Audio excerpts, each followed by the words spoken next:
Are you ready to find out that all's well that ends well in My Little Pony Friendship is Magic? Because we are going to talk about it. It is episode 24 of season 1.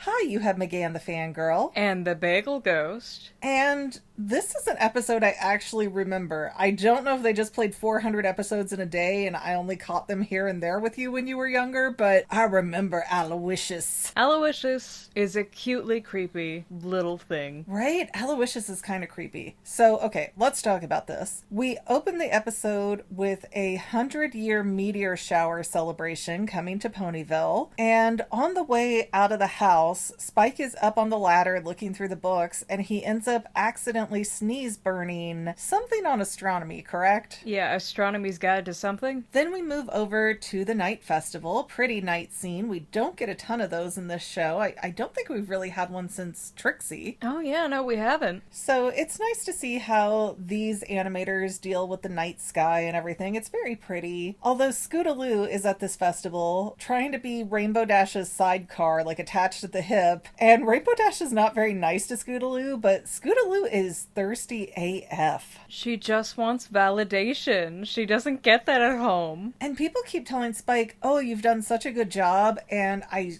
swear, I am sitting here watching this. I'm not on my phone. I'm not doing anything else but taking notes. I am watching this show, but I think I get bright color amnesia because things will happen right in front of me. And a minute later, I'm like, what just happened? Why are they doing this? I have no idea why they were praising Spike. Because he made the whole picnic. He did the whole event planning? No, just the picnic that they enjoyed. Oh, he made the food. Yeah. Oh, okay. What a sweet boy. Yeah. He did. He's also like 9, so extra impressive. I mean, impressive, worrisome, whatever. 6 of one, half dozen of the other. But Rarity is even so impressed that she has a little red bow tie encrusted with different colored gems for Spike. And he's all, whoa. I wonder if that bow tie for him is like those candy necklaces for us.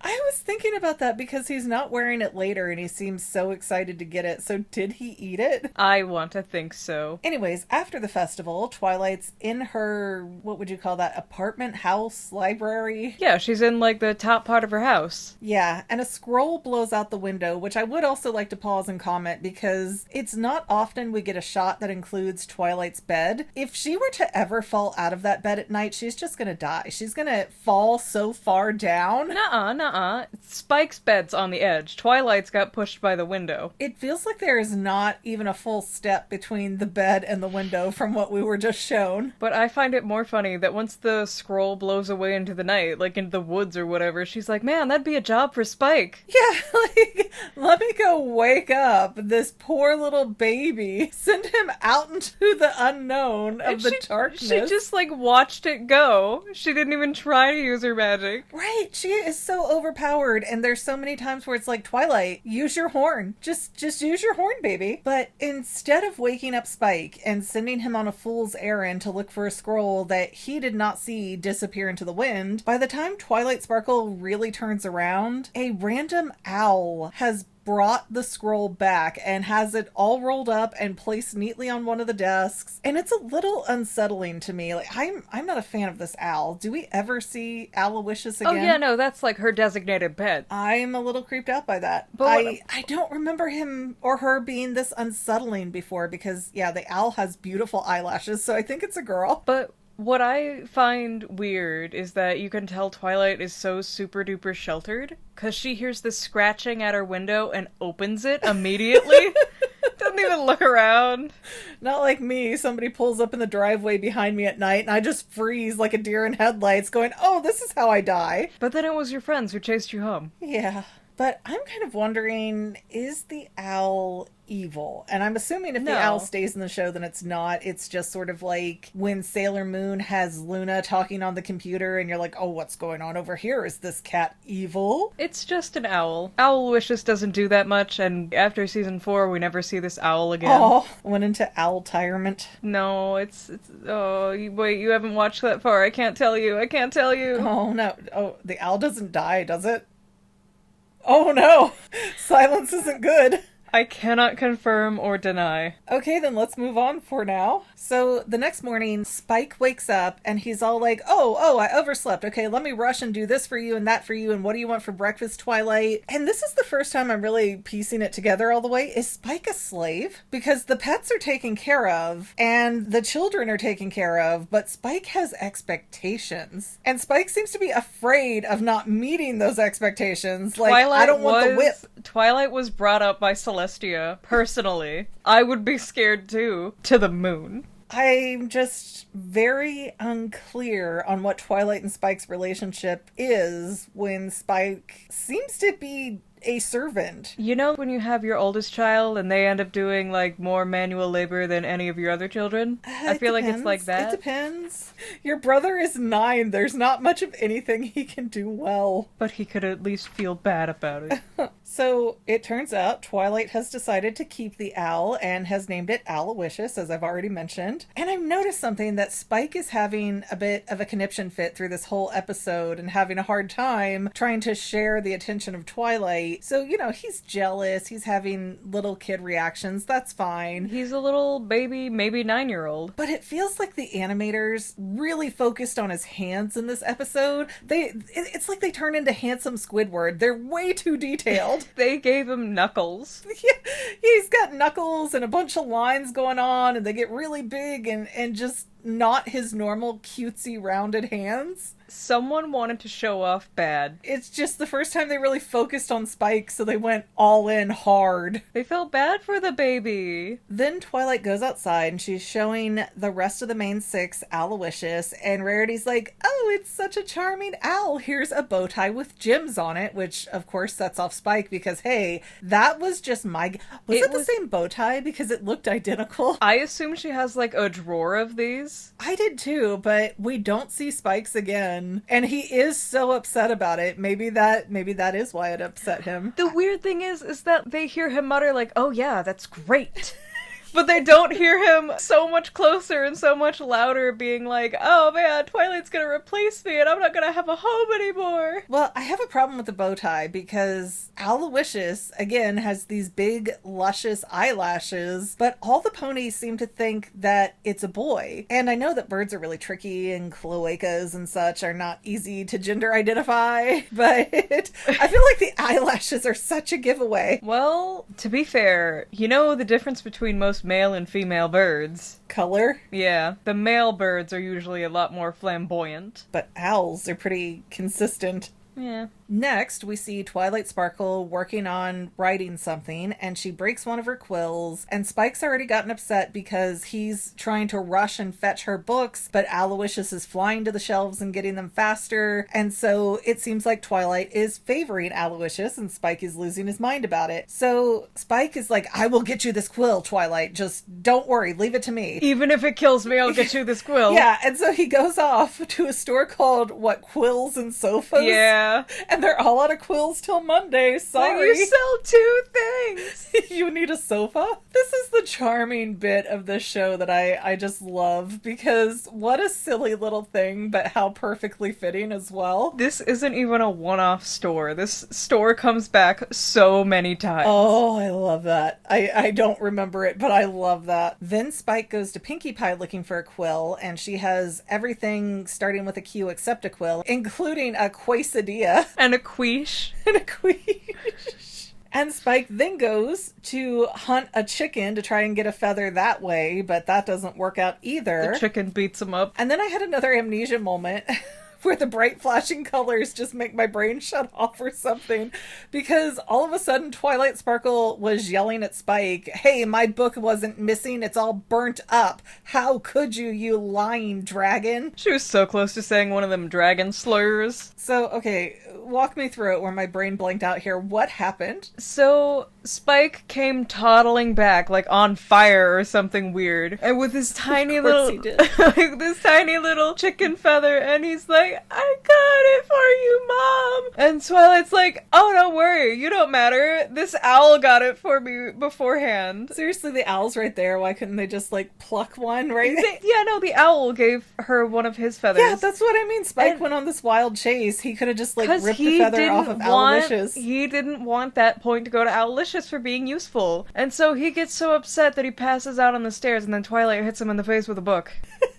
Like, you burnt my book. That's so disrespectful. How could you? You know, the worst thing you could do to Twilight Sparkle, ruin one of her books. One that I guarantee you she has many copies of. So Spike gets upset, goes outside, sees a white mouse running by, and he goes, oh, that's it. And my brain is like, hey, that's like the father of that white baby mouse we saw a couple episodes ago with Fluttershy. He scurried under a fridge before they could make him be responsible. Mr. Grey Mouse was a good man. He's a great man, even. Took over the mortgage.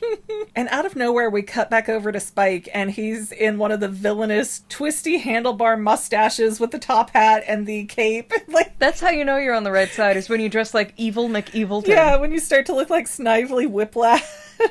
When you look like a wacky racist villain. And so Spike goes and steals one of Opal's toys, that's Rarity's cat if you don't remember, tears it all up, covers it in ketchup like it was murdered even though it's a stuffed animal, throws feathers around trying to blame Aloysius. Now you can come up with a bunch of feathers, sir? Sir? Well, that was in the pillow. He didn't want to destroy Twilight's pillow until right now.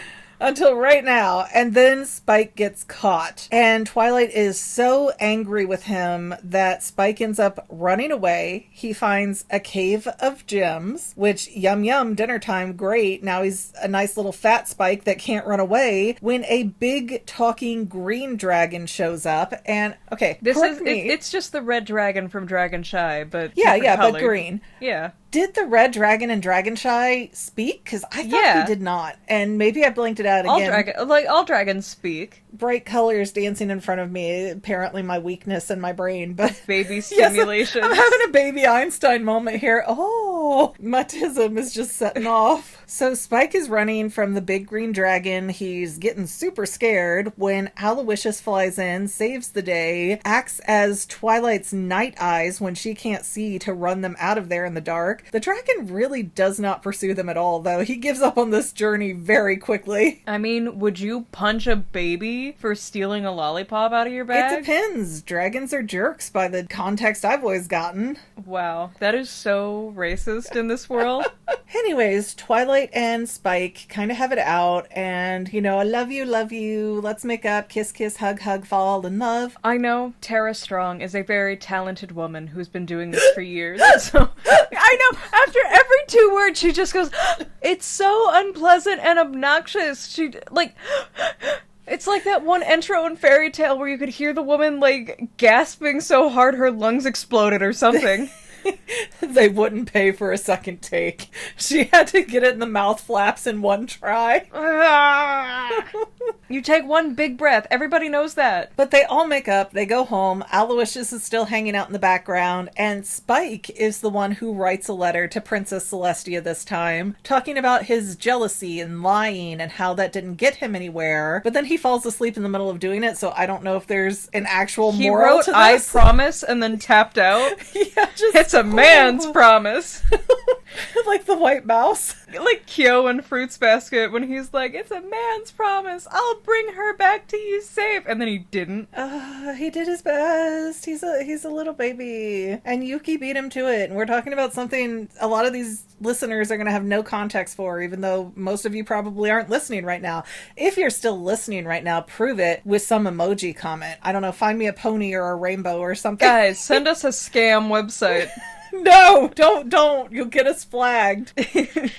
Anyways, anything else that you want to add for this episode? Tara Strong needs to take bigger breaths. Bigger breaths. I mean, she usually does such a good job and you don't notice the breaths very often that I feel like there was some kind of circumstance here. Like, hey, we're an hour till deadline or something in that ballpark. Usually it's the anime people who have it the roughest in voice acting because, you know, they don't form the animation around their mouths and they could care less. us about their problems. Like, we're going to give you $3 to film this episode. You have 30 seconds. Get it right. 28 lines. Go.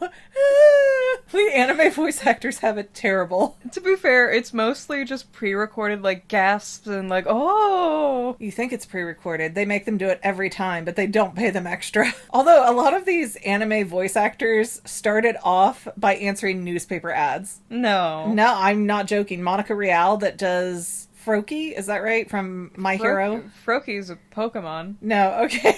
Sorry, Froppy? Yeah, Froppy. Froppy from My Hero. My bad. I've met her. She signed stuff for me. And, you know, she was a big convention junkie. She went everywhere that she could get invited to. And yeah, she was like, oh, I'm a hairdresser. I just answered an ad in the newspaper one day and this has been fun. Haha. I get paid 3 Skittles a week.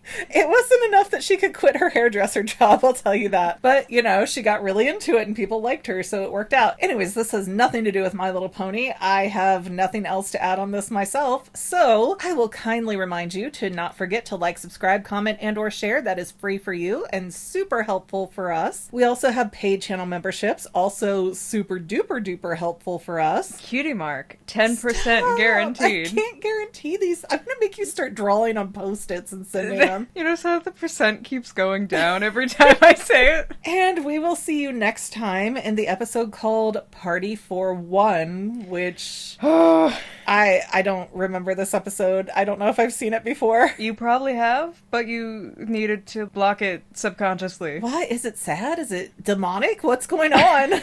I cannot. All right, I guess we'll find out next time, guys. See you then. Almost at the end of the season. Bye. And to any of my members here on YouTube, a huge bottom of my heart thank you for all of your help and support. If you would like to become a paid channel member, there is a link in the description below. Thanks again, guys. Love you. Well, family members, we're almost done, but I want to invite you to hang out with me in some other places. I'm on Twitter and Instagram as my own personal self, and I have a Facebook page too, but I mostly just post photos over there. And sometimes people say, hey, McGann, I want to mail you something. How do I do that? Easy. Just click the About tab on my channel page, and my most current P.O. Box info will be right there. I also run another channel, The Family. It's really a hodgepodge channel where we might post anything. Oh yeah, and I also sell shirts and stickers and stuff with the Family and the Fangirl logos. If that is your cup of tea, I have a link in every description of every video. Finally, if you want to help out the Fangirl channel and make sure I'm putting out video essays for years to come, the best way you can help is by subscribing and watching more of my videos, whether they're new, old, whatever. Maybe even share one or two on social media, help spread the word. People who watch to the end of videos like you helps to tell the site, hey, this is a good video, we should recommend it to other people. So if you made it this far, leave me a comment of something like, hey, I made it to the end. Love ya. See you next time, family members. Bye.